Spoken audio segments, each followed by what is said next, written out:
change the way we live. It's humanity's turn now to do what many, many species before us have done. There is a universal principle contained in every faith tradition. There is a wealth of wisdom across the planet in all the people. We all know the world is a mess. That's why we're here. We have to learn to live sustainably if we are to survive as a species. I am not an innocent bystander. I can't stand and say and point the finger at you and say it's your fault. We really should try and change the world because the world is in a global crisis. Physically, economically, socially and ecologically, we have come to a stage of a tipping point. A planet that is infinitely richer than it has ever been, but where its people are infinitely more miserable. Information, communication technologies have failed to make people happy. Our own body, this instrument of universal intelligence, tells us, move on. When we expand our awareness, we see so many positive options. We have to find the ways to join hands and work together. Unless we learn to melt the ice in the heart of man, man will have a hard time to change.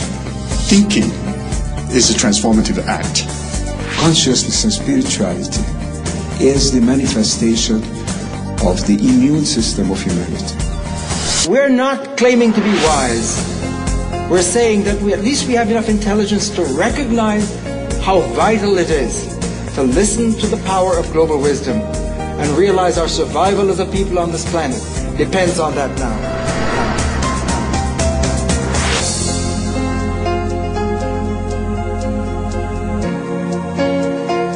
The universe is said to be 15 billion years old, and the history of the Earth is said to be 5 billion, and the first life is said to 3.8 billion years ago. And humankind with knowledge and consciousness came on this globe approximately 10 to 20,000 years ago. And we are a 6 billion member human family. What the humankind has done on the globe shakes the history of Earth, which has a history of 5 billion, and it threatens not only the civilization of mankind, but the existence and survival of the Earth itself. We are consuming 40% of the planet's photosynthesis, and this cannot go on. We have to change the way we live.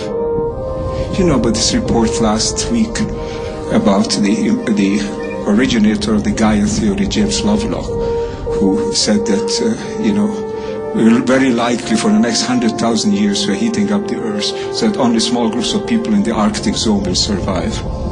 A few past centuries that Western science ascended to that priesthood which tells us our story of who we are and how our universe works. And it gave us a very depressing story of a meaningless, lifeless, purposeless universe running down to heat death. We talk now about memes.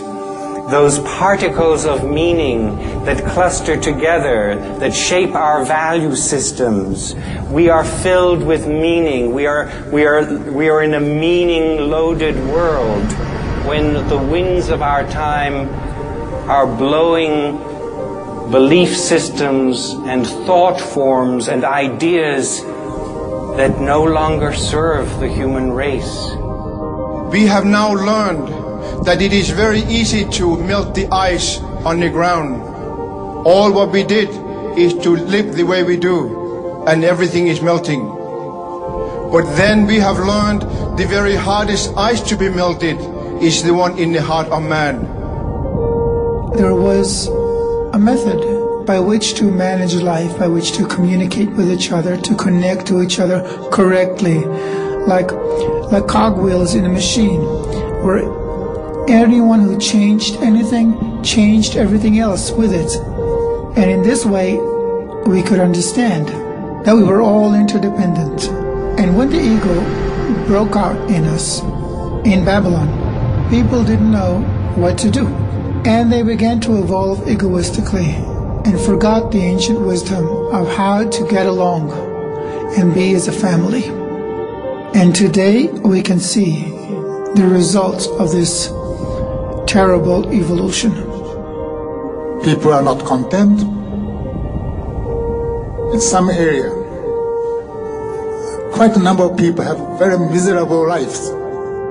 But world wisdom, global wisdom teaches that we can grow into a more integral intelligence, a holistic intelligence where we can feel the connectivity, experience it in our hearts. When I experience my connection with you, that I can't cut from you, that you are part of me, that I'm part of nature, in this unified space, I have to use my mind in a more higher integral intelligence. Then we become mature human beings. So our theme in bringing global wisdom to the people.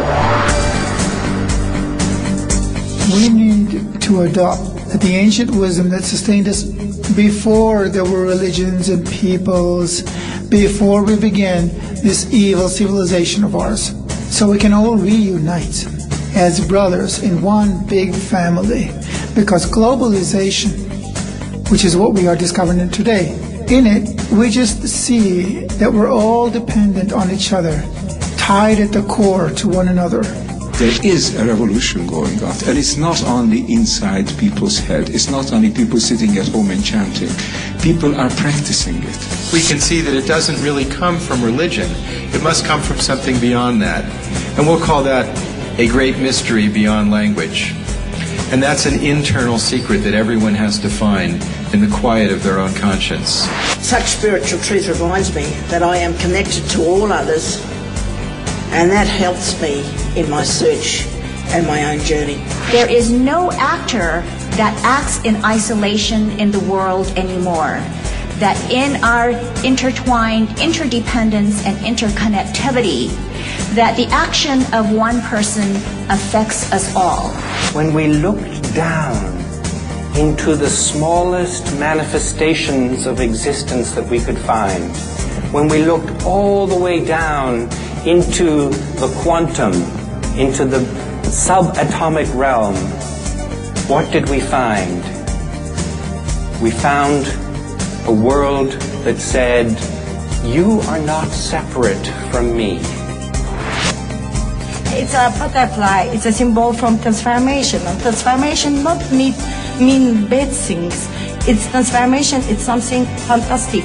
This is the trend. 1 million NGOs working cooperatively without having a formal structure, a name, or leadership is the biggest movement on the planet.